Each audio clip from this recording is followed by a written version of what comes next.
Lá, vamos lá. Vamos lá, vamos começar. Bom, desculpem aí pelo transtorno, gente. Nós tínhamos testado tudo, tinha dado tudo certo, mas infelizmente alguma coisa aí, e nós não somos especialistas, né, em, em dar conta de tudo isso, mas desculpem. Então, nós conhecemos a Tereza através da Karina, fazendo uma live, quando a Tereza fez com a Karina, né? E, nossa, eu fiquei encantada com o jeito da Tereza falar, né? E aí também li o capítulo do livro, que é esse livro aqui, Vida, Morte e Luto, que organizado pela Karina Fukumitsu, e a Tereza escreveu um capítulo lindo, e eu fiquei assim, maravilhada com a forma poética, né? Como a Tereza escreve. E aí nós resolvemos convidá-la para falar sobre esse tema, né? Que da morte, mas e da vida também. É isso, né, Mari? Aí, os textos dela, não sei se vocês conhecem, tem o livro que a Mari vai mostrar, que é lindo, Laços e Lutos, né? E a Mari vai falar um pouquinho aí do currículo da Teresa. Isso, prazer receber todas, receber a Teresa, uma Teresa psicóloga. Ela é especialista em família e casal, especialista em luto, né, pelo Instituto Quatro Estações, autora do livro Laços e Lutos, Laços e Luto. E também no Instagram o mesmo nome, né? É professora da pós-graduação em Suicidologia e Luto pela USCS, né? E que a gente vai ter o prazer aí de ter aula com ela. Antes de passar a falar para a Tereza, nós vamos colocar um videozinho, vamos tentar, né? Deu tudo certo. De uma música muito bonita, A Dor da Saudade, que eu acho que abre bem, né? Com esse tema que nós vamos falar. Vamos ver se dá certo. Nós fizemos o teste para colocar aqui pelo Zoom, mas o som ficou ruim. Então, nós vamos colocar, eu vou colocar pelo celular também, tá? A música é A Dor da Saudade, de Eupídio dos Santos, cantada pelo padre Tequinha, de São Luís do Paraitinga. Vamos ver se dá certo. Linda a música. Vamos lá, vamos. Toda saudade Que não crê. olhando o passado, quem é que não sente saudade de alguém? Da pequena casinha, da luz do luar, do vento manhoso, soprando no mar. A dor da saudade, quem é que não tem? Olhando o passado, quem é que não sente saudade de alguém? Vai embora a saudade da minha casinha, que eu quero bem. Muito bonita, né? É linda. Essa música linda. ela foi trilha de um dos filmes do Mazzaropi, né? Porque o Mazzaropi filmava muito lá, ele era muito amigo do seu Eupídio. O seu Eupídio morreu novo. Mas o Mazzaropi frequentou até a morte a casa deles. Então, essa música o seu Eupídio fez para um dos filmes dele. Ai, que graça. Bom, nesse livro aqui, Laços e Lutos, A Tereza tem aqui um trecho retirado do texto sobre esconderijos, né? Fala assim: falar da morte é falar da vida e de tudo o que acompanha essa trajetória. Dar passagem para a tristeza é um modo de conversarmos com os dias de sol e fazermos as pazes com os dias nublados. Com as permissões do amor, vamos dar licença para a dor. Acho que é um gancho mesmo para a sua fala. Tereza, o que a morte nos ensina sobre a vida?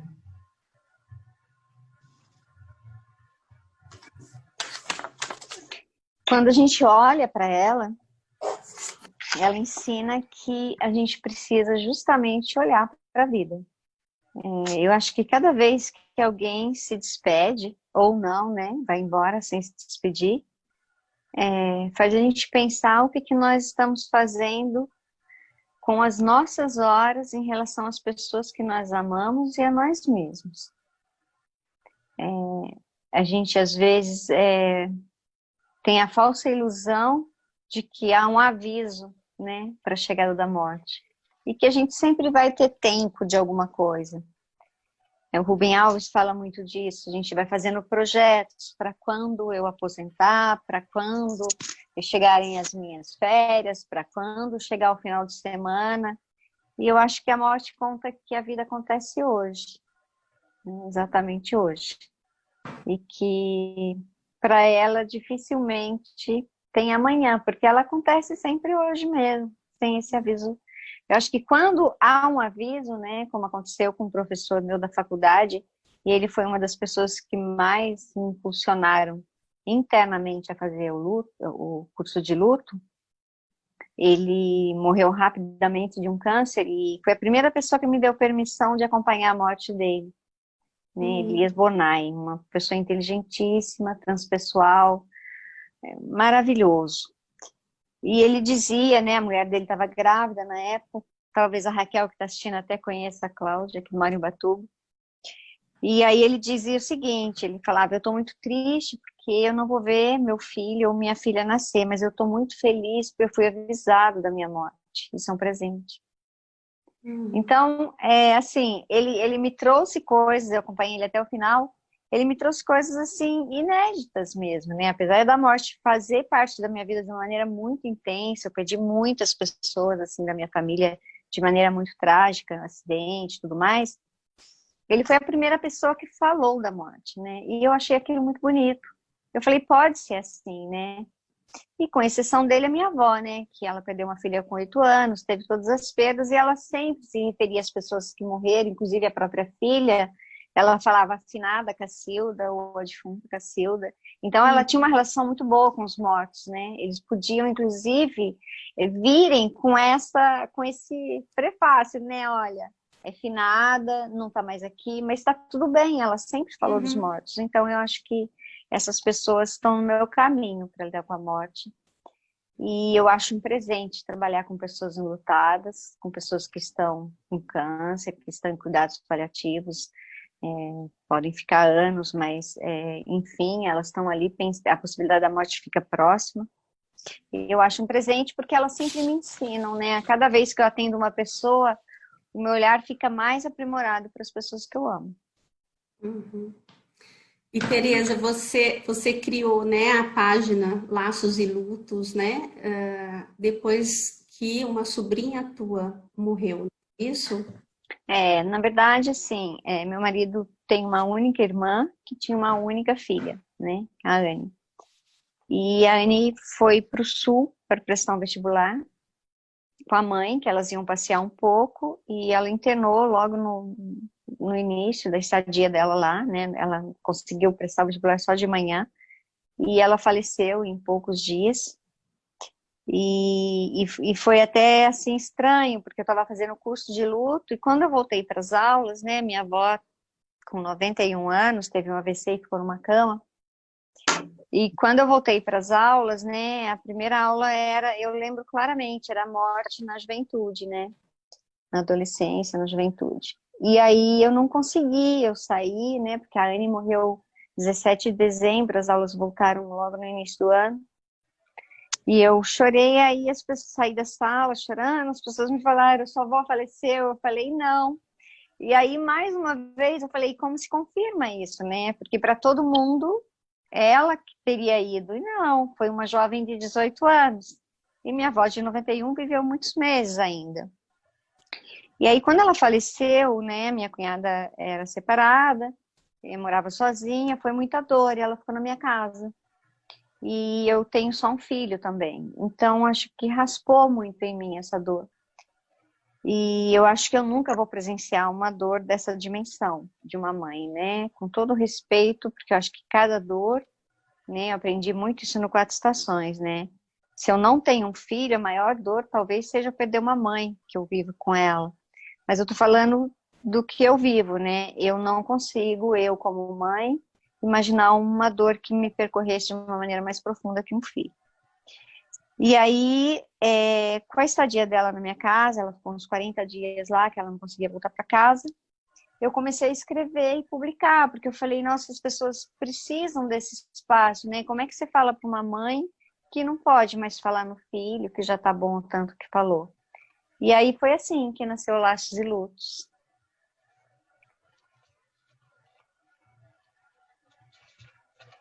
Rê, não tô ouvindo. Rê, o áudio. Não? Não tá me ouvindo? Não, a Rê fechou o áudio dela. Eu fechei meu áudio e comecei a falar. Tá. Para não atrapalhar você, eu fechei meu áudio. Tá. Tem uma frase tua, né, Tereza, que fala assim, compreensão da relação que estabelecemos com a morte, né?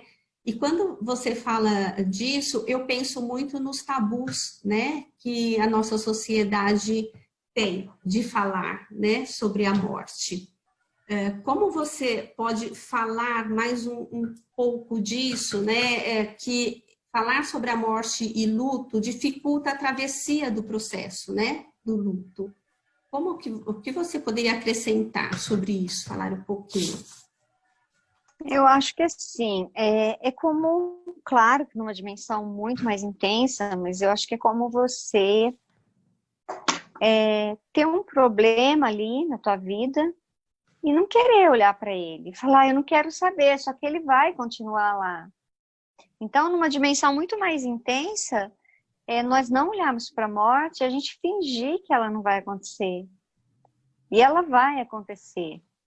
E isso tem muito a ver, assim, às vezes com a maneira como a morte circulava na minha família, como as pessoas tratavam disso. Eu nasci num lugar, que é São Luís do Paraitinga, que ainda se faz velório em casa, né? Hoje ainda se faz. Que as crianças transitam nos velórios ainda. Que tinha um alto-falante, que hoje não tem mais.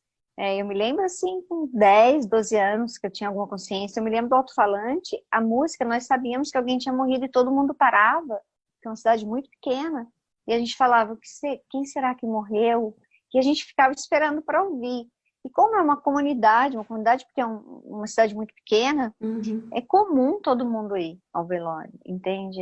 Então, eu acho que tudo isso, né, fora, claro, que eu nasci em zona rural, essa coisa da morte, ela era muito caseira, né, não depois que eu nasci, mas a minha mãe disse que fazia mortalha, até que tinha horror de fazer a mortalha, que cobria os mortos, mas... Então, assim, tem muita história que a morte estava ali, mesmo que a gente não olhasse. Então, talvez isso tenha facilitado para mim olhar um pouco mais. Agora, quando as pessoas não olham, tem pessoas que não vão nem velório, elas falam, não, eu não quero nem ver, eu não quero saber. Você vai saber, né? Mesmo que tenham tirado isso da tua vida. Por isso que eu sempre repito, deixem as crianças irem ao velório orientadas, né, com cuidado, explicando como é, mas deixem ir, porque a morte vai chegar na vida dela, não esconda a morte das crianças, né? Elas têm o direito de conviver com isso, para quando adulto lidar melhor. A doutora Graça falou uma coisa que eu acho que eu nunca vou esquecer, que eu achei muito bonito, né? Naquele amor todo dela pelo doutor Túlio, que se a gente pensa que falar da morte é não ficar triste, a gente está enganado. Nós vamos ficar tristes do mesmo jeito, nós vamos sofrer muito quando alguém vai embora. Só que parece que a aceitação ela é um pouco diferente. Porque a morte já esteve por ali, nós já olhamos para ela, né? Do jeito que conseguimos, mas olhamos. Então, eu acho que está muito relacionado mesmo à criação, à maneira que eu lido com as dificuldades da minha vida, o quanto eu olho para as coisas ou não, entendeu? É o que eu acho. Tereza, você percebe que com a evolução da medicina, né, a gente meio que se afastou um pouco disso que você acabou de falar, da morte, né? Porque assim, a medicina veio para curar, então ela não dá espaço para a morte, não se pode, né? Até em ambiente hospitalar, na equipe, a gente percebe isso, que é um luto e você não pode falar sobre isso e é um luto que não é validado, né? Como que você percebe isso?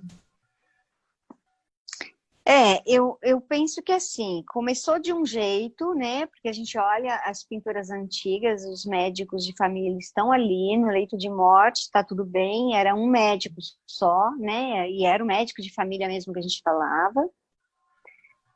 À medida que foram retirando a morte de casa, né? E aí tem uma história longa da história da morte mesmo, mas assim, a grosso modo eu vou explicar, porque foram várias etapas.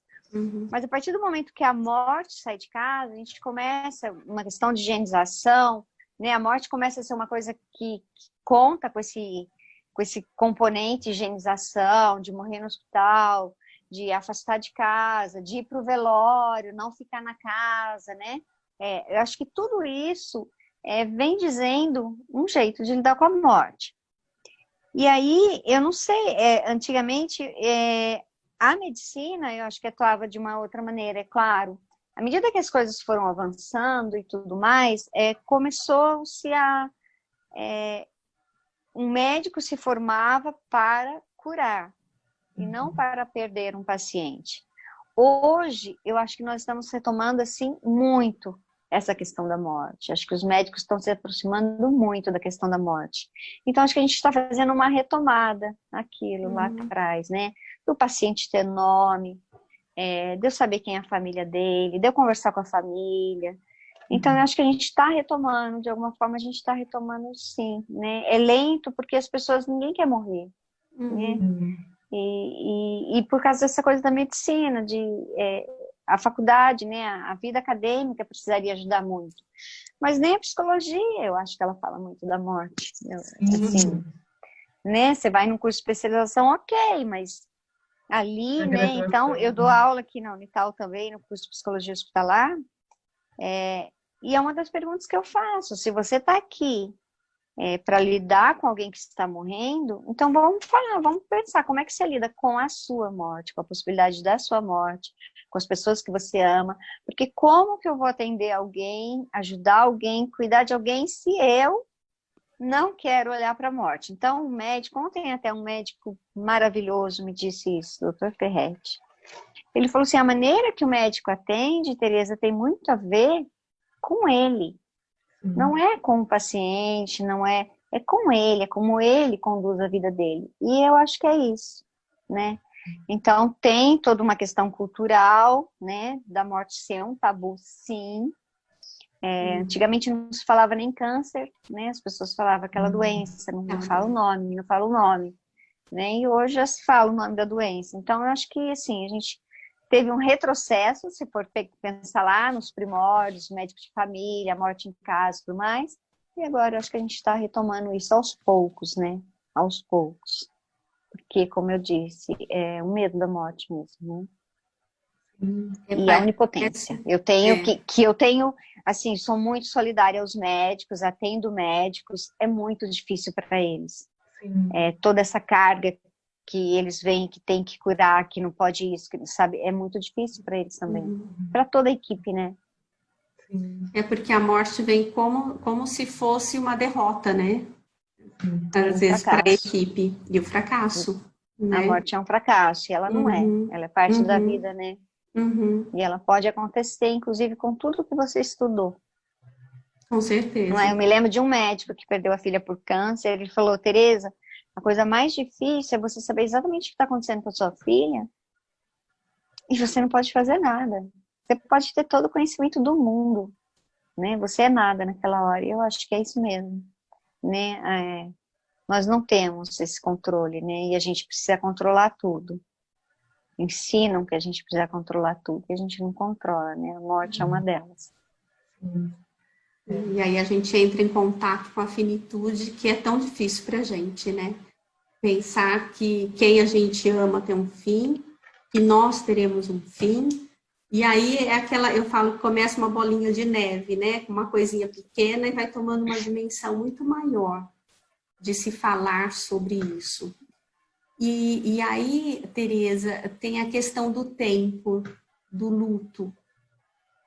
Como é esse tempo? Tem pessoas, já ouvi, né, falar, por exemplo, luto de 6 meses, luto se passar disso, né, aí tem o luto complicado, mas nós sabemos que nós somos seres singulares, né, cada um com o seu tempo, cada um com as suas vivências, e tem a frase tua, o tempo certo é o tempo do amor.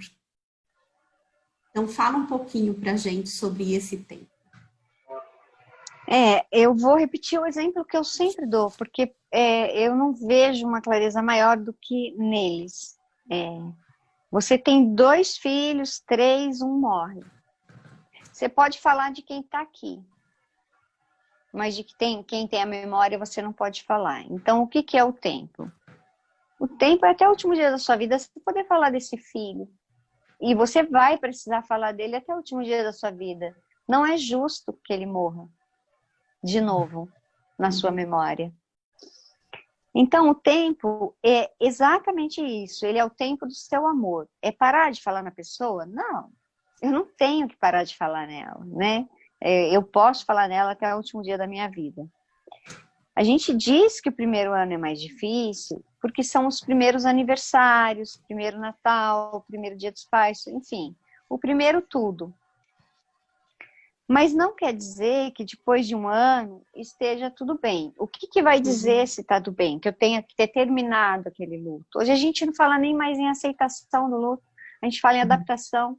Talvez uma mãe nunca aceite que um filho tenha partido antes dela. E eu não sei se ela tem que aceitar. Ela tem que se adaptar, ela tem que viver. Ela tem que honrar esse amor e fazer alguma coisa boa com os dias dela, né? Justamente por esse amor. Então, como é que eu vou avaliando, como é que eu vou mensurando se está tudo bem? Bom, eu fiquei o primeiro mês, segundo, sei lá quantos meses, quase que completamente voltada para a dor. Tá certo. Mas à medida que os meses passam, eu começo a transitar entre a dor e o amor, a volta à vida, a minha vida. Então, eu falo para as pessoas que eu atendo, para os meus pacientes, eu falo assim, olha, a pessoa chega ali, sei lá, às vezes com um mês, às vezes com um ano da morte de alguém, isso não se resolveu, eu digo assim, olha, você está conseguindo ir até o quintal, você conseguiu ir lá hoje no quintal e molhar a planta? Já teve uma vida no seu dia, tá ótimo. Eu consegui fazer um café e sentir o cheiro, tá ótimo. Isso aí para a vida. Às vezes as pessoas cobram das pessoas enlutadas, acham que ir para a vida é querer ir para uma festa. Talvez eu fique anos sem querer estar numa festa, talvez não caiba tanta alegria dentro de mim, mas não quer dizer que eu não estou voltando para a vida. E como que eu vou percebendo que eu estou voltando para a vida?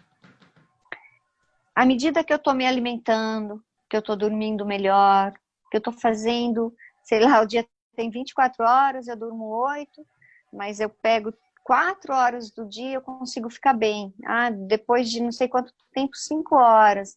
É gradativo, mas eu estou voltando. Eu não estou mais inteiramente voltada para a dor. Se os meses passaram e você está inteiramente voltada para a dor, você tem que procurar ajuda. Por quê? Porque está afetando a sua alimentação, está afetando o seu sono, está afetando a sua vida, né? O seu estar nesse universo. Então, aí você tem que procurar cuidado. Mas não há tempo, não há tempo.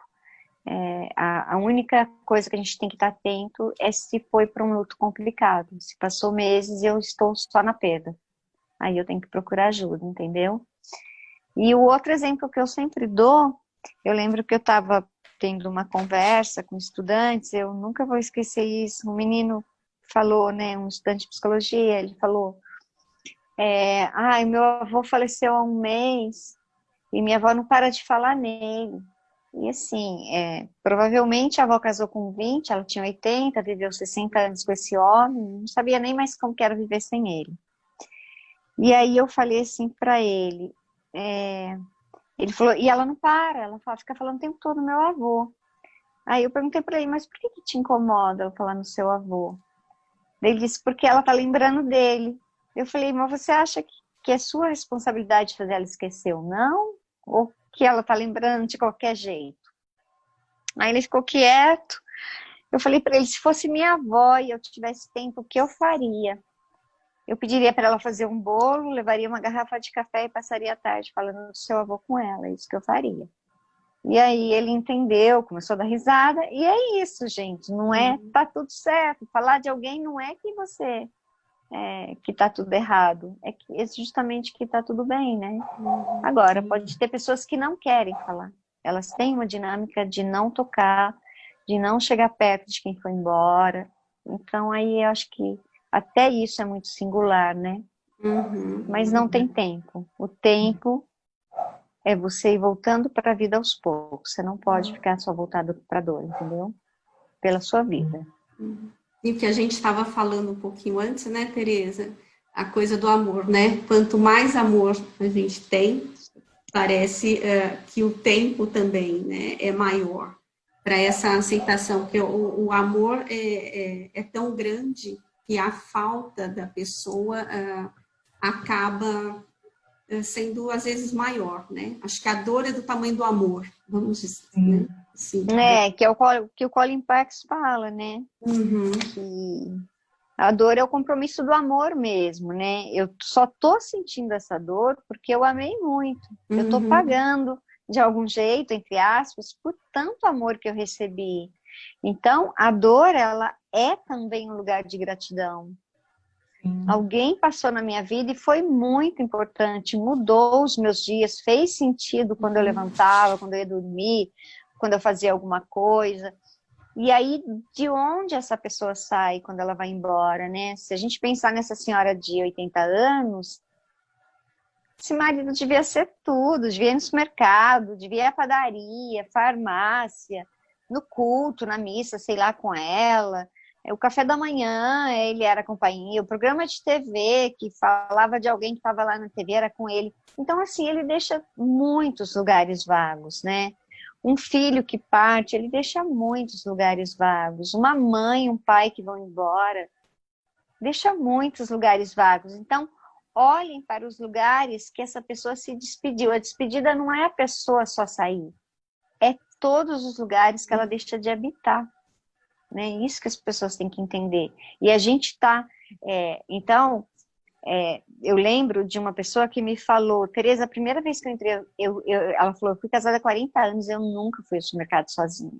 A primeira vez que eu entrei no supermercado, ela falou, eu tive uma crise de chão no meio do supermercado. E tá certo, porque ela estava inaugurando a vida dela naquele supermercado sem o amor dela. Então, assim, de onde a pessoa saiu quando ela foi embora? É importante a gente ver tudo isso, né? As despedidas, o amor mesmo. Verdade. Tereza, tem uma pessoa, o Marcelo, ele está falando assim, se eu descobrir amanhã que posso morrer logo, o que devo fazer para enfrentar o cenário? Viver intensamente enquanto possível? Olha, Marcelo, eu não saberia responder isso nem para mim. Porque é tão único. Algumas coisas nós só sabemos quando passamos. Por isso, quando alguém vem com uma dor, que nem eu que tenho pai, tenho mãe, e fala, você sabe como é? Não, eu não sei. Eu não sei, eu não imagino. Eu não passei, eu não sei. Agora, o que eu sugiro para você, que é o que eu tento fazer, Marcelo, eu tô aqui hoje. Por que que eu não posso viver intensamente o amor, olhar para quem está do meu lado, enxergar, comer o que eu gosto, enquanto eu posso, né? Eu me lembro de uma paciente que se despediu E uma semana antes dela falecer, muito jovem, ela falou assim, ela chorava e dizia assim, eu consegui comer pão com mortadela hoje. E ela chorava. E eu cheguei em casa, eu comi diferente. Eu falei, eu posso comer. A gente não atenta para essas coisas. Então, Marcelo, esteja onde você está. Eu acho que isso é muito importante. A gente está numa vida que eu tô lá vendo alguém que eu amo e eu não saio do celular, por exemplo. Eu não tô lá. Eu estou em partes. Então, eu acho que o que a gente pode se dar de presente é assim, não curto muito esse trabalho que eu tô, mas eu me propus a isso, eu vou ficar aqui porque é a minha vida que eu tô entregando para esse trabalho, são as minhas horas, então vai ser bacana, tem que ser bom por mim. Cada coisa, eu tô tomando banho, né? As pessoas tomam banho no automático, né? Aí eu digo para elas, como que é quando cai água no seu corpo? Ai, nem sei, né? Porque leva o celular, porque põe... Apaga a luz, vai tomar banho com a luz apagada, né? Agradeça esse banho. Eu acho que são detalhes mesmo, da gente estar atento à vida que a gente tem, da gente poder, com as nossas próprias pernas, entrar num banheiro, ligar um chuveiro e tomar banho, porque tem muita gente que não consegue. E quando eu recebo um paciente idoso que fala que não consegue mais tomar banho se alguém não ajuda, eu fico pensando, nossa, eu tomo banho sozinha, sabe? Então, eu acho que é isso, Marcela. Eu não sei se eu respondi muito, mas não espera a notícia, né? A sua vida está acontecendo hoje. E aí vem a gratidão, né? Que você falou, Tereza, de sermos gratos pelas pequenas coisas, pelas pessoas que estão conosco, né? Por todas as oportunidades que, às vezes, no dia a dia, acaba passando batido. Porque a gente está acostumado a funcionar no automático. Né? A gente, às vezes, e quantas vezes você está atrasado, ou sei lá, se acostuma mesmo. Quantas pessoas me falam que tomam café em pé de manhã? Eu falo, gente, arruma a mesa. Eu lembro de uma senhora, nunca esqueci dela, nessa época eu trabalhava num banco. E a gente foi fazer uma visita, ela esqueceu um negócio, na verdade foi isso. A gente foi deixar, a casa dela era perto do banco, aqui é pequeno, Taubaté é pequeno. E a gente chegou na casa dela, ela morava sozinha, e tava assim, uma louça finíssima, linda, arrumada, na mesa. E aí eu falei para ela, a senhora está esperando alguém? Ela falou, não, eu deixei isso arrumado para amanhã me receber, amanhã de manhã. Assim, linda mesmo. E eu falei, a senhora faz isso todos os dias? Ela falou, todas as vezes que eu vou comer, eu preparo a mesa para me receber. E eu nunca esqueci isso, né? Porque a gente não prepara as coisas para nos receberem, né? Às vezes, de qualquer jeito, já tá bom, e não tá, né? Fica mais gostoso quando a gente se recebe bem, né? Com certeza.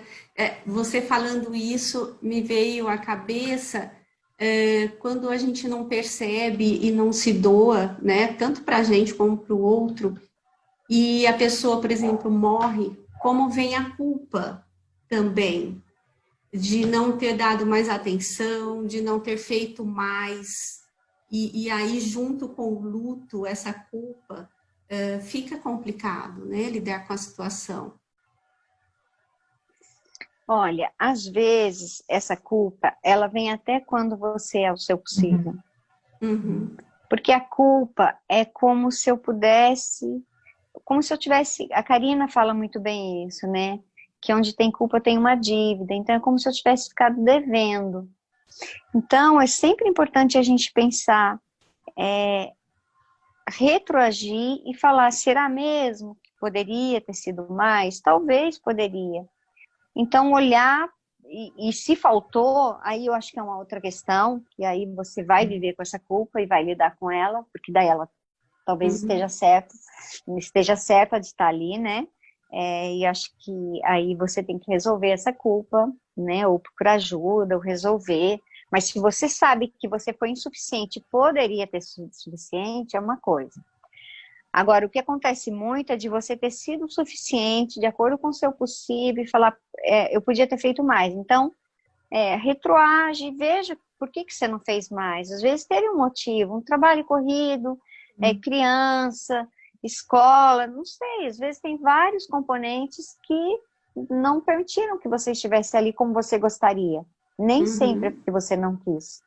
Então, eu acho que essas coisas a gente sempre faz esse caminho de volta, né? Com delicadeza, mas quando a gente pede alguém, a gente faz esse caminho de volta, né? É como aquele filme O Quarto do Filho, né? Eu não sei se vocês viram. Ele combina de sair com o filho para dar um mergulho, um psicanalista, né, psiquiatra, um paciente surta, tem um surto, e ele opta por atender o paciente, que é o que talvez qualquer um faria, né? Sim. Como a doutora Graça, no dia que ela falou que o doutor Túlio adoeceu, né? Ela é psiquiatra, junguiana, psiquiatra, ela disse que tinha um paciente em crise e ela não acompanhou, foi a primeira vez. E aí foi quando ele ficou acamado por 3 dias e faleceu. Então, esse psiquiatra do filme, ele refaz o caminho todo do filho tentando evitar a morte do filho. Então, ele vai na loja onde comprou equipamento de mergulho, tenta investigar se poderia ter evitado, que é um caminho que a gente faz mesmo, até em pensamento, às vezes, quando alguém vai embora. Será que podia não ter morrido? Essa coisa a gente achar que impede, mas a gente não impede. Né? Tá fora do nosso controle. Acho que a gente impede quando nós somos agentes ativos, né? Pegar um carro, dirigir bêbado, você poderia ter impedido. E aí você tem que lidar com essa culpa e ela está certa, né? Agora, quando é ali, você não impede, né?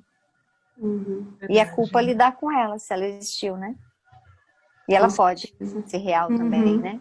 Verdade. Tereza, no seu livro aqui fala, né, sobre um pouquinho do seu trabalho em psicoterapia. Tem uma frase que você fala, são dores únicas e, em geral, pedem espaço de escuta. A memória precisa de voz e espaço. Né? Tem várias frases lindas no livro. Queria que você falasse um pouquinho do seu trabalho com os enlutados, como que é isso? Você tem alguma história assim que te chama mais atenção, que você contou algumas, né? Na verdade, assim, eu acabei falando agora, mas é mais eu falei da moça que morreu, mas assim, a história mesmo fica difícil contar, né? Sim, sim. Eu acho que uma que está no livro, eu posso até falar, porque ela me autorizou, que era de uma moça que ela perdeu o pai com 3 aninhos. Ninguém contou para ela que o pai tinha falecido. E aí ela todo dia esperava o pai na porta. E ela ficou 6 anos esperando o pai chegar todos os dias. Ela ia para a porta à tarde, ficava sentadinha esperando o pai chegar e ele nunca chegou. E aí um dia a mãe, depois de 6 anos, a mãe chegou com um namorado. E aí ela falou, meu pai não vai mais voltar. Só que aí ela cresceu, tudo para entender o que tinha acontecido. E aí aconteceram algumas coisas na vida dela, com 26 anos, 23 anos depois da morte do pai dela, ela veio para fazer o luto dessa morte. Que daí nós entendemos uma coisa de armários abertos, que ela começou a ter mania. Na verdade, está falando dessa porta que ela abria todo dia para esperar o pai. E aí isso foi resolvido mesmo, né? Mas assim, eu fico pensando, de alguma forma, essa criança não foi comunicada. De alguma forma, não conseguiram ou não sabiam como falar com ela. E isso vale também, o que é o trabalho com o enlutado. É um espaço para ele falar. Falar de quem morreu. A gente não quer que fale de quem morreu. A gente só tem a memória. Eu sempre vou brigar por isso. Por que eu não posso falar de quem morreu? Né? Porque vai ficar triste. Mas o que tem ficar triste? Por que não pode ficar triste? Né? Se fala e fica triste, e se eu preciso falar. Sempre ressaltando isso. Se você não quer falar, é uma questão sua, né? Eu não vou entrar nesse mérito, a pessoa tem todo o direito de não querer falar. Mas as pessoas que chegam, geralmente, elas querem falar e não podem, ninguém mais quer ouvir. Inclusive a própria família. E às vezes acontece, do casal também tem uma dinâmica diferente. O marido é mais calado, não quer falar da pessoa, né? De um filho, por exemplo, que morreu. A esposa já gosta mais de falar, isso faz bem para ela, é da dinâmica dela falar mais. Você não vai obrigar o marido, o pai a falar. Não é da dinâmica dele. Ele é um homem calado, sempre foi. Bom, a pessoa vem, mas os irmãos também não querem falar, porque eles não aguentam, porque machuca muito. Então, é a dinâmica de cada um. Quando você vem para o consultório, assim, é que isso está explodindo, que você quer falar nisso, que você quer resolver isso, porque senão você começa a somatizar, né? Você pode ter uma doença autoimune, você pode começar a ter pressão alta. O homem tem muita pressão alta, né? Ele apresenta problemas mesmo, às vezes, derivados de um luto não vivenciado, né? Que é o que pode acontecer com qualquer um de nós, diante de algo que a gente se sinta ameaçado, que a morte é isso, né? A gente se sente ameaçado na nossa segurança. E aí, se você está enfrentando qualquer problema na sua vida, às vezes um homem que perde, que aposenta, ele entra em depressão. Quer dizer, ele não elaborou bem esse luto. Porque o luto não é só a morte, né? Qualquer perda na vida é um luto. E se eu não lido bem com isso, se eu tenho que abafar, é como diz a Karina, né? Tudo que não explode, implode.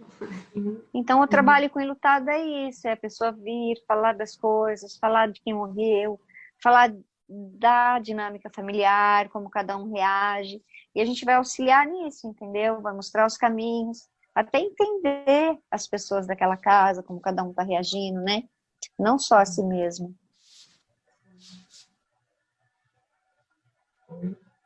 A Rê congelou. Congelou, Rê. Agora voltou. Voltou. Agora voltou. É o problema da internet aqui. Tá ok.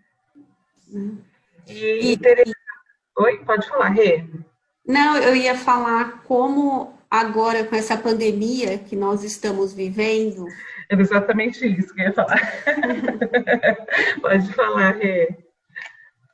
Com a pandemia que nós estamos vivendo, essa situação, né, do luto e entrou nas nossas casas, né, se não pela proximidade de uma pessoa que morreu, pelas notícias que chegam e como nós tivemos que entrar em contato, tá mais escancarado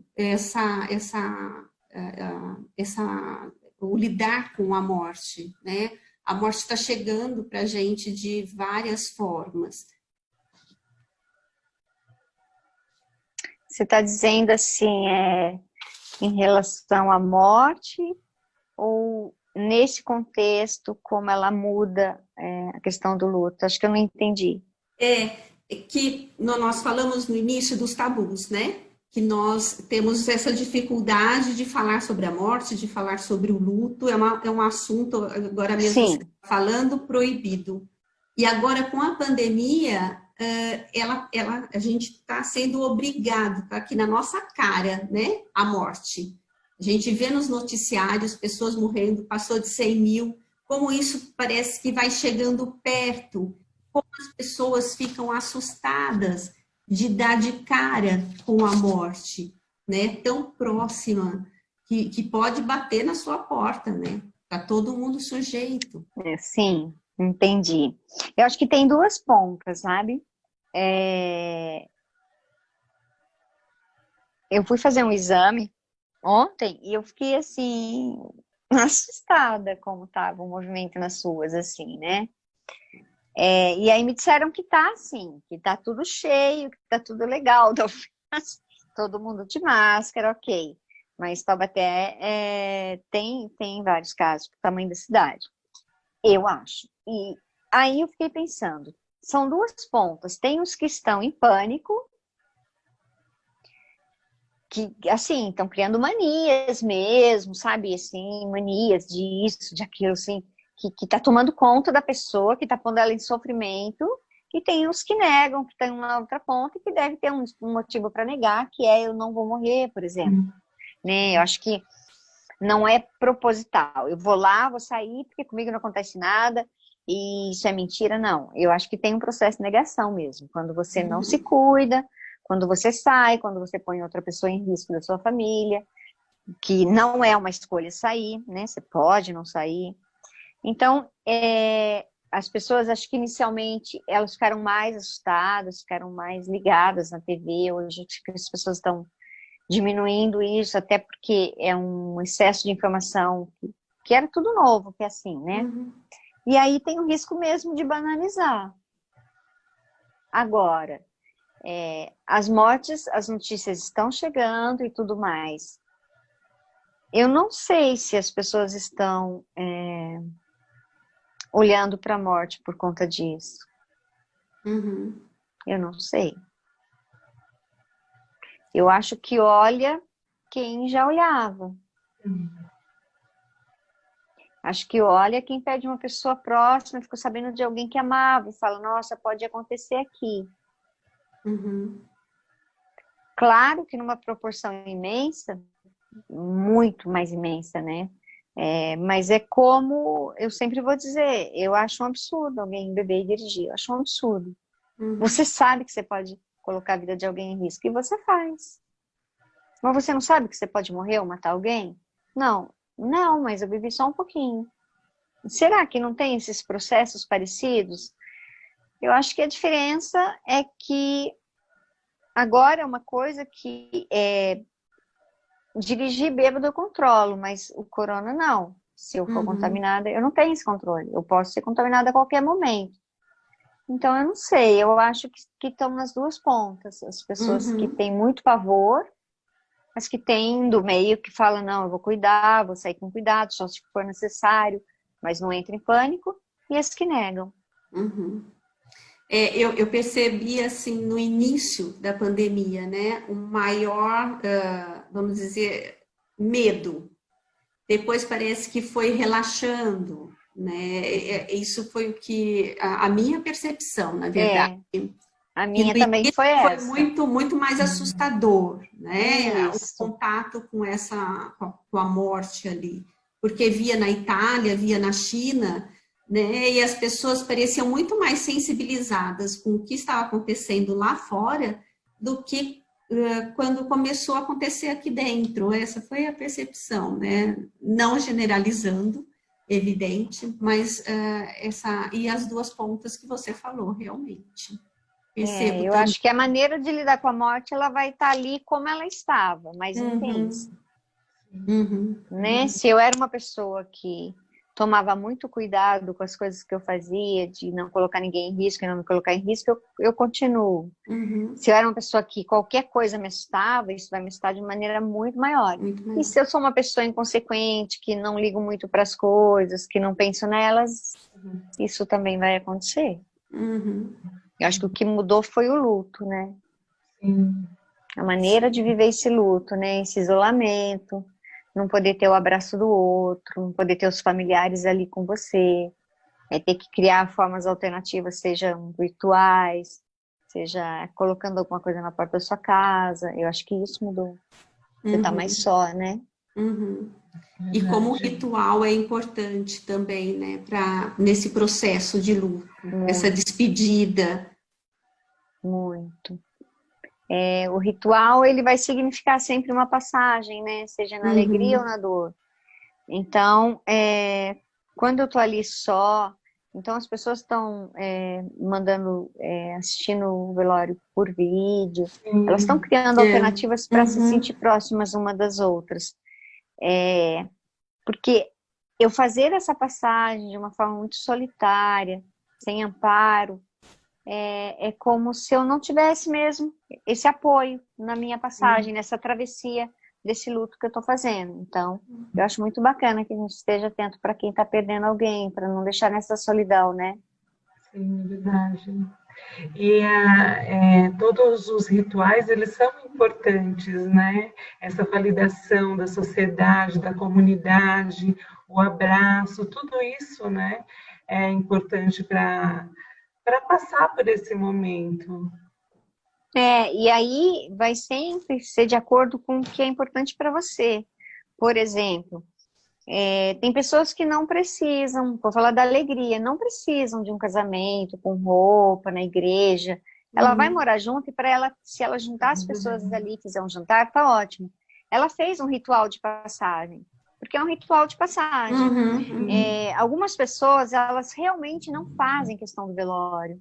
Não é diferente de falar, eu não suporto velório. Não, eu não acho, isso não é importante para mim, eu quero que creme minha mãe logo, isso não nos importa, não, né, não tem significado, mas possivelmente elas fazem essa passagem, essa família de uma outra forma, se juntando. Então, isso é muito singular, cada um faz como precisa, mas sempre tem um ritual de passagem, que é para passar de um estado para outro, né?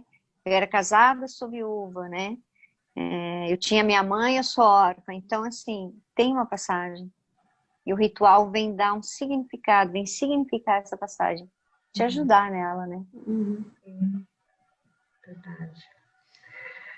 Tem a Ana ela está falando assim, deixa eu ler que é longo aqui.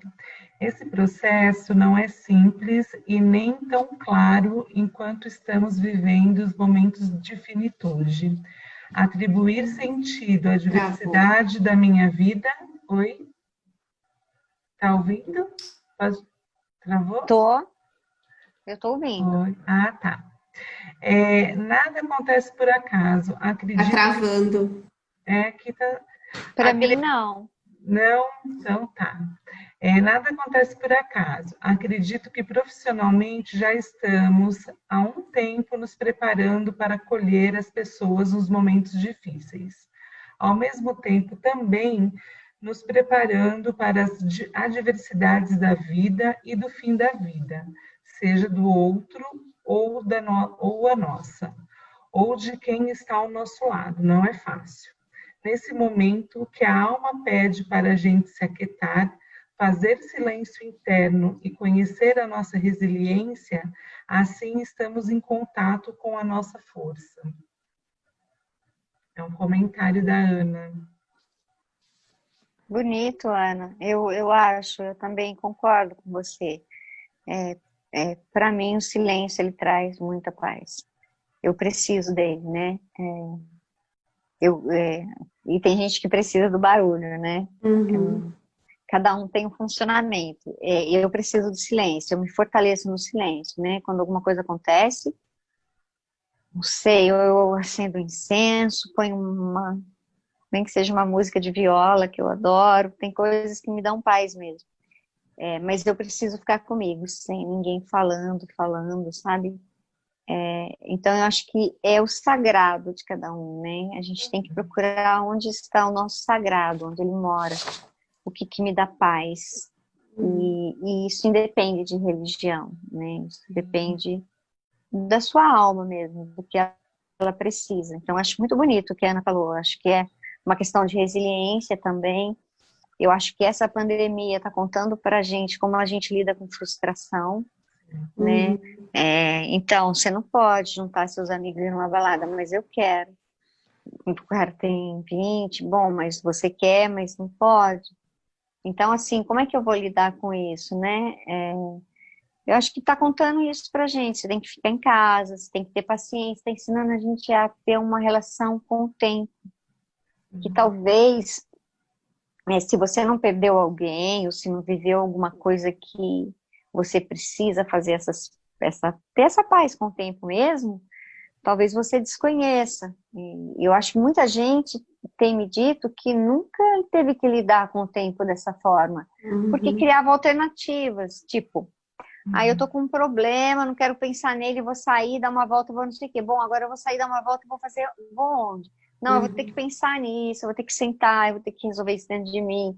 E resolver, às vezes, não é resolver, né? É viver com. Então, eu acho que tá certo, Ana. Eu acho que é um momento que está mostrando essa questão da resiliência para a gente mesmo e a importância da gente buscar o sagrado, né? O sagrado de cada um. Lindo. Mas, Sofia, um beijo, viu, Sofia? Sofia entrou no Zoom.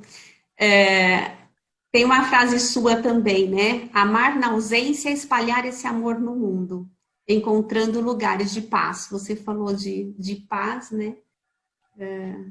E tem essa frase também no que você colocou no livro, no seu capítulo. Eu me lembro que eu morava numa outra casa e tinha uma vizinha, eu acho que ela foi entristecendo com a morte da filha. Ela faleceu logo depois. E a gente não, eu a cumprimentava todos os dias, porque ela passava na frente da minha casa, e eu estava saindo para trabalhar, e a gente se cumprimentava, conversava pouco, mas não era amiga, assim, né? E um dia ela bateu na porta da minha casa e falou assim para mim: Tereza, eu queria falar um pouco da minha filha. A filha dela morreu com câncer, era bem jovem. Ela falou: eu queria falar da minha filha porque ninguém quer deixar eu falar nela, não estou me suportando. E aí ela entrou, né, ficou falando lá da filha, tudo. E ela faleceu assim, não sei se não sei quantos anos depois, mas ela faleceu jovem também, a mãe. E eu fiquei pensando, né, será que quando eu posso ficar falando do que me dói, eu posso ficar falando de quem eu tenho saudade, será que isso não é um lugar de paz? Né?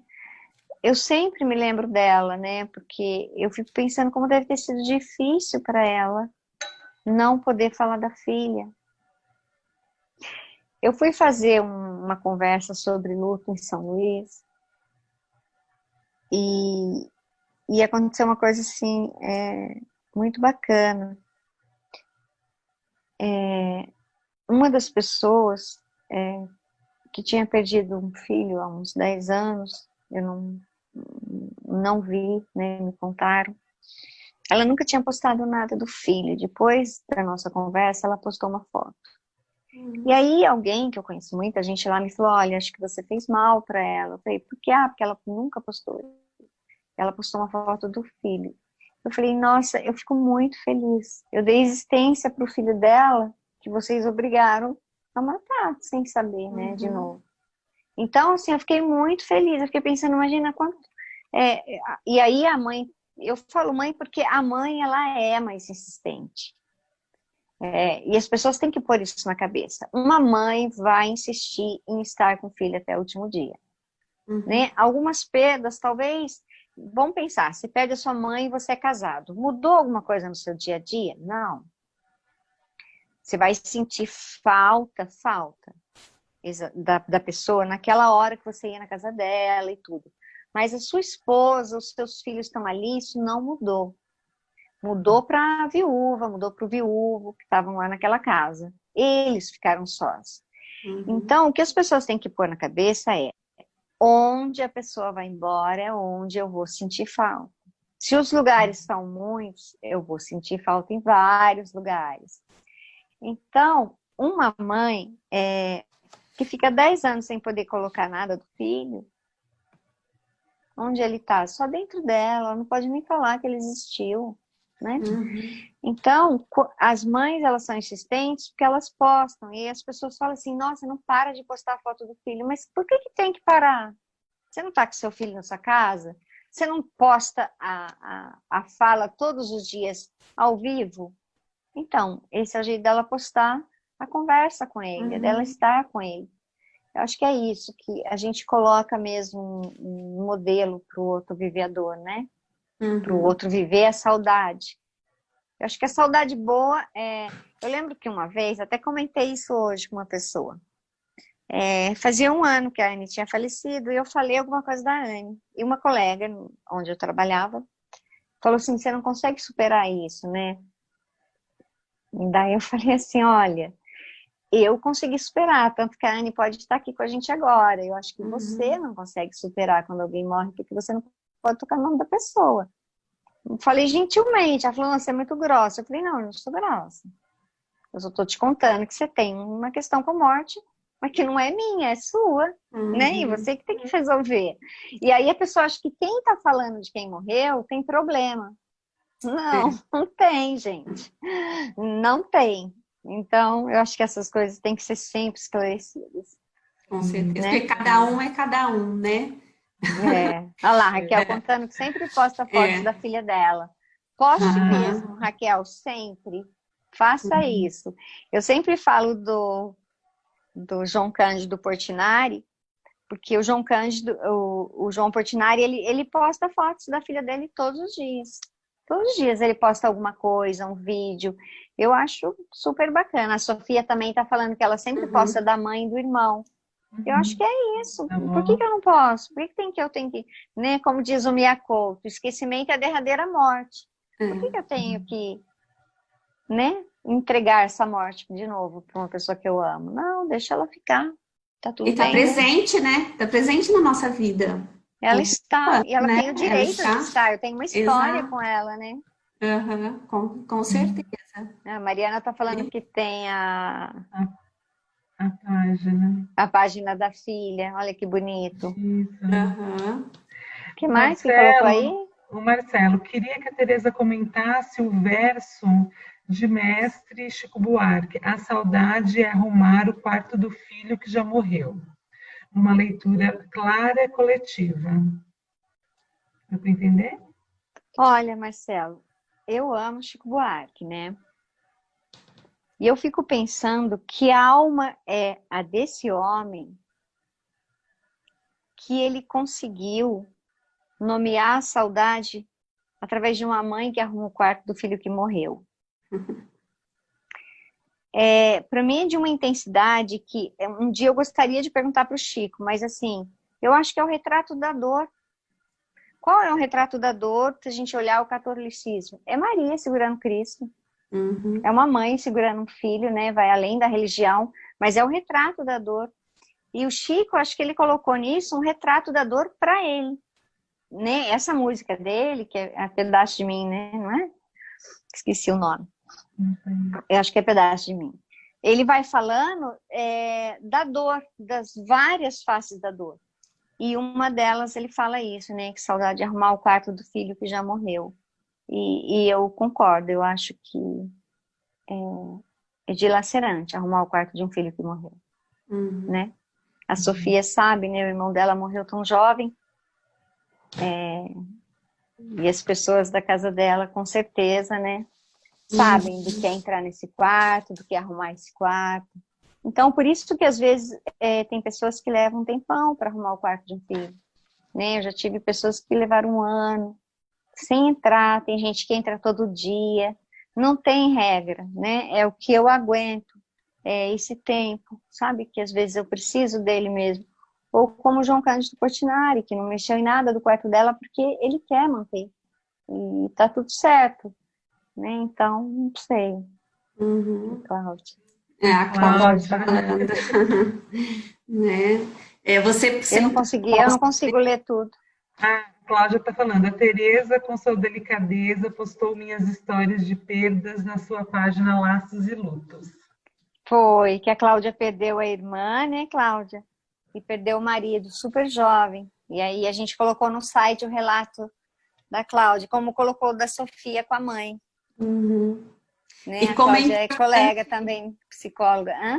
E como é importante dar voz, né, e espaço para essas histórias, né? Como é importante para as pessoas se sentirem pertencendo a alguns lugares, né? Com certeza. Por isso os grupos ajudam tanto, né? Por isso que tem a AA. Porque quando eu vejo alguém que está sentindo o que eu estou sentindo naquela dor, naquela passagem tão difícil, nossa, foi assim com essa pessoa também. Então eu não tô louca, não tá errado, né? É que a gente coloca a fórmula mesmo, né? Hoje, essa pessoa que eu estava falando da Anne foi o seguinte, ela me contou que ela perdeu um netinho, né? Acho que foi gestacional. E que falaram, e ela pôs lá que ela estava muito triste com a perda do netinho, e falaram, nossa, você não vai tirar? Já deu, né? Já passou. Aí, eu falei, mas já passou para quem? Porque se passou para a pessoa, ela tem que tirar da página dela mesmo, se tava, mas na sua você decide quando passou e quando você tira, né? Não é isso? Verdade, com certeza. As fórmulas, né? Gente, não tem receita para dor alheia. A dor é única. A saudade tem endereço único. 3 filhos não perdem o mesmo pai, não perdem a mesma mãe, perdem de acordo com a relação que cada um tinha. O pai, a mãe, os irmãos perdem uma pessoa diferente quando morre um filho. Uma viúva que perdeu o marido perde uma pessoa que é diferente da que os filhos estão perdendo. Então, assim, nós perdemos pessoas com o endereço que elas têm dentro da gente. Acho que isso a gente pode encerrar, né? Porque você resumiu tudo nessa frase. Como é importante respeitar o sentir de cada um. Cada um sente de acordo com as suas vivências. Isso. Essa história é sua. Essa história é As sua. pessoas não têm a mesma história. São Não tem histórias como, diferentes. não tem como comparar, dor não se compara, né? É Cada um verdade. sente conforme as suas sensações, as suas vivências com a pessoa, ou mesmo como você falou, luto não é só, não falamos só de morte, né? São de perdas em geral, de um divórcio, de um emprego, né? Nem a memória, né, gente? Nossa, mas quando eu perdi o emprego, eu fiz assim. Então, você fez assim, mas agora eu que estou perdendo, eu faço diferente. A Rosa Monteiro, no livro A Louca da Casa, que é a imaginação, né? Como Santa Teresinha chamava a imaginação, a louca da casa. Ela tem um trecho que eu nunca esqueço. Ela fala assim: eu e minha irmã morávamos na mesma rua e na mesma casa, mas decididamente nós não tínhamos a mesma mãe. Porque a memória da irmã dela era completamente diversa da dela. Então ela falava, não é possível, não é a mesma mãe. Mas era a mesma mãe. Então eu estou dizendo, é a história de cada um que é diferente, né? Quantas vezes alguém fala, um irmão fala alguma coisa, a gente fala, nossa, mas não foi assim. Não aconteceu isso. Claro que aconteceu, não é? Sim, a percepção de cada um, é verdade. Tereza, tem um depoimento aqui da Mariana, ela está falando que você foi o acolhimento para tanta dor e saudade. Achei essa joia rara, que a filha dela foi vítima de feminicídio, né? E a página foi um instrumento de luta e de alento. Nossa, Maria. Não é a Mariana, né? É a mãe da Isadora, não é? Que falou que a gente no início, que tá atravessando. Isso, é isso mesmo. Como que é o nome dela? Então, aqui está como Mariana. Mas é a filha, né? A mãe, eu não é a sei Cibele. Cibele. Ah, colocou aqui. Olha, Cibele, eu só posso agradecer, né, esse espaço que você me dá na sua vida, esse retorno tão carinhoso. Eu me sinto honrada de ter ajudado você de alguma forma na perda de uma filha. Eu me sinto honrada, então eu só posso te agradecer. E ela deu um jeito de vir pro Zoom. Você vê que coisa gostosa? Ela se virou e ela veio. Fala pra Mariana que a gente está agradecendo a Mariana, viu?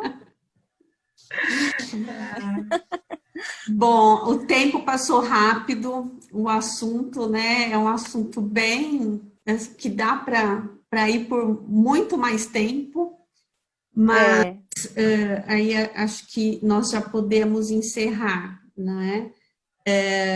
Se alguém quiser fazer alguma colocação, pode abrir o áudio aí rapidinho, se quiser falar alguma coisa, uma frase do que ficou hoje aqui.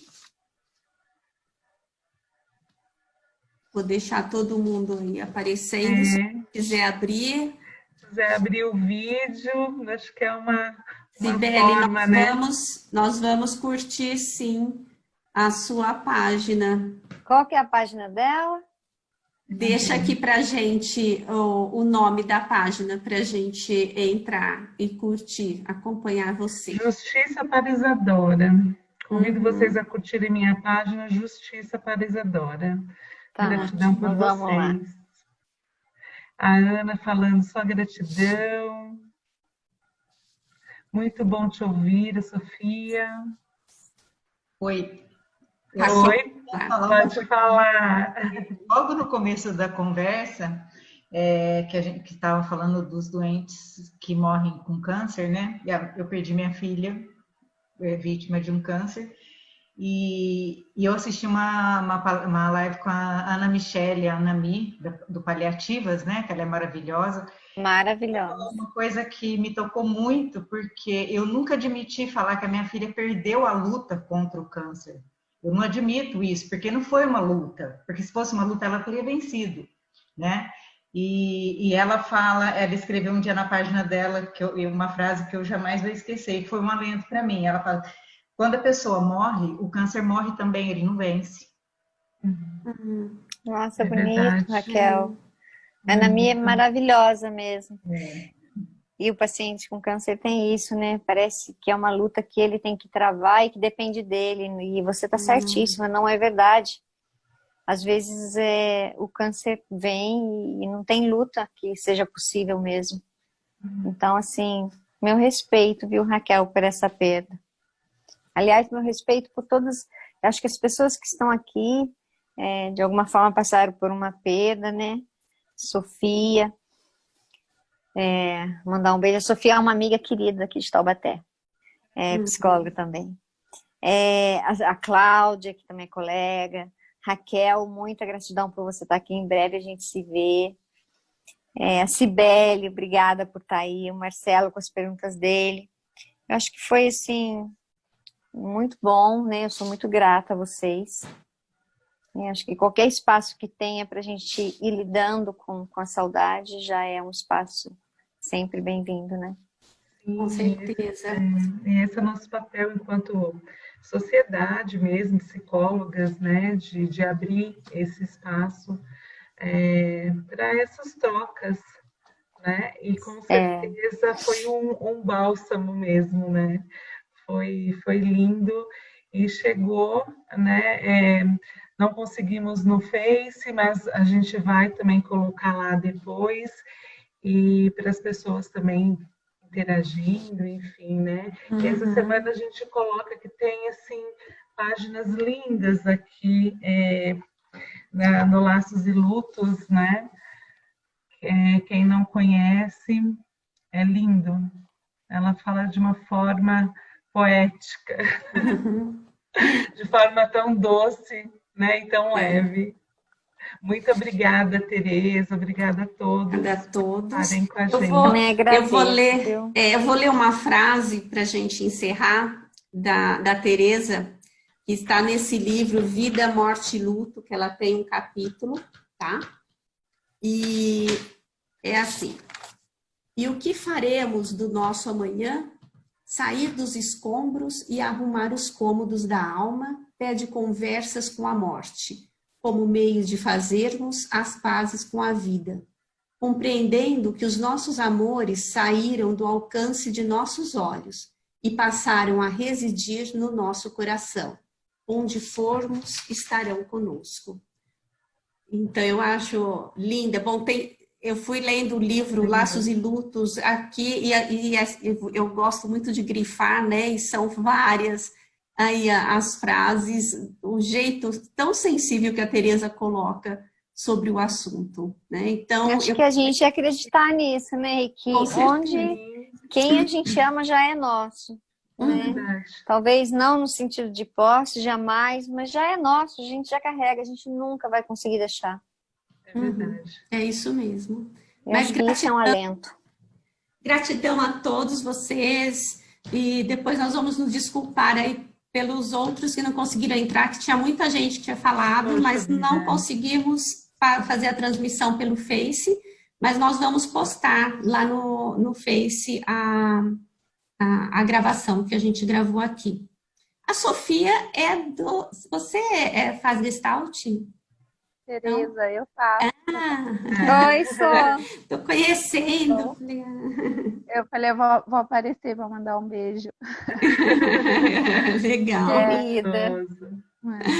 Então, A Ana tá aqui, a Ana apareceu a carinha dela, faz a suicidologia comigo, querida Ana. A Ana apareceu, a Ana estava no começo, né, Ana? Maria.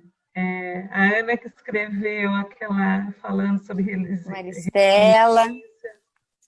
Isso. Que bom. Eu não consigo ver todo mundo, eu só consigo ver a hora que comenta. Então, assim, agradeço a todo mundo, né? A Maristela comentou agora, a Ana estava desde o começo. Então, assim, agradeço a todos, né? Não consigo ver todo mundo, mas agradeço. Muito obrigada a todos. Depois nós vamos deixar gravado na página. Quem quiser assistir, dá para ir lá no Face para assistir, que nós vamos deixar lá. Logo, logo nós faremos nosso canal no YouTube, aí vai facilitar mais ainda, né? Não, acho que aí vamos parar com esses problemas do Face também. Mas muito obrigada, viu, a todos. Muito obrigada, Tereza. Bom, parabéns. Foi excelente. Obrigada, viu? Um beijo, Sofia. Beijo. Um beijo para vocês. Muito obrigada. Tchau. Tchau. Tchau, tchau.